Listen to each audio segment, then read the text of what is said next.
नमस्कार साथियों।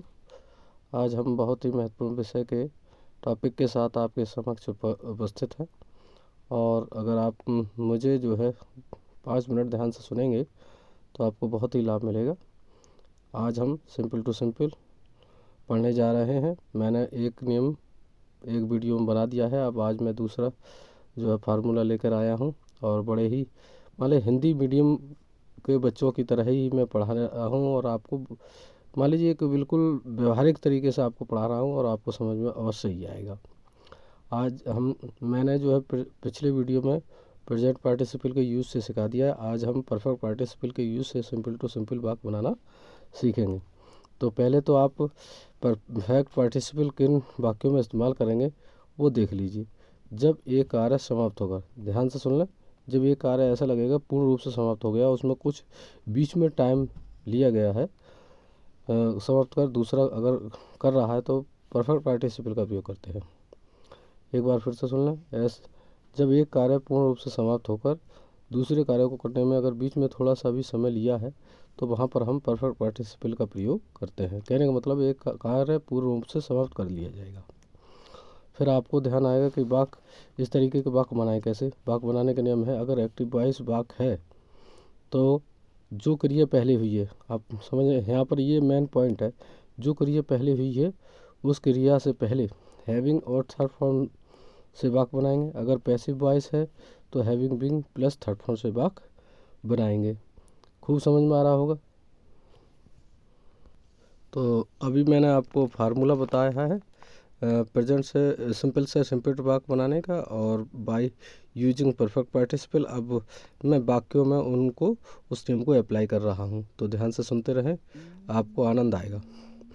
The teacher taught the student, he went home. अब देखिए ये टीचर ने बच्चों को पढ़ाया होगा, पढ़ाने का काम बिल्कुल समाप्त हुआ होगा, बीच में कोई टाइम मान लीजिए कोई तैयार होना या कुछ हो, एकदम तो ऐसा नहीं पढ़ाते पढ़ाते घर चला गया होगा, पढ़ाने का काम बिल्कुल समाप्त किया होगा, तब उसके बाद कहीं जा कर के वो ही वेंट टू होम यानी कि घर चला गया होगा।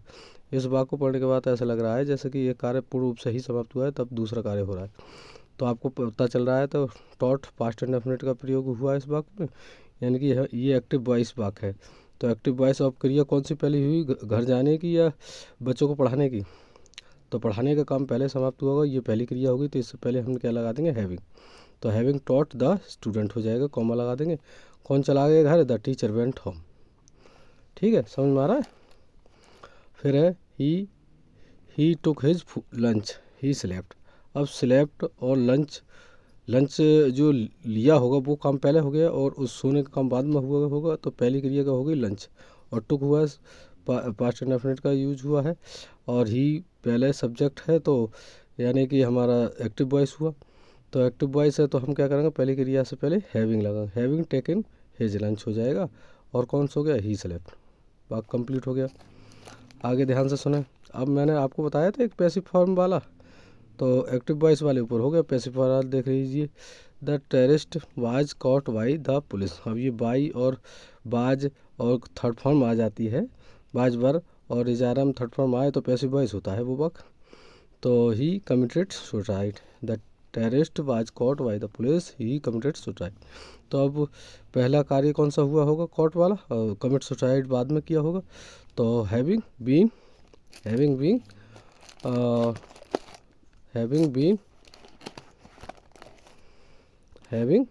Been caught. अब कॉट वाला ही क्रिया ही तो पहले हुई होगी, तो इससे पहले हैविंग बीन लगाएंगे, having been caught by the police.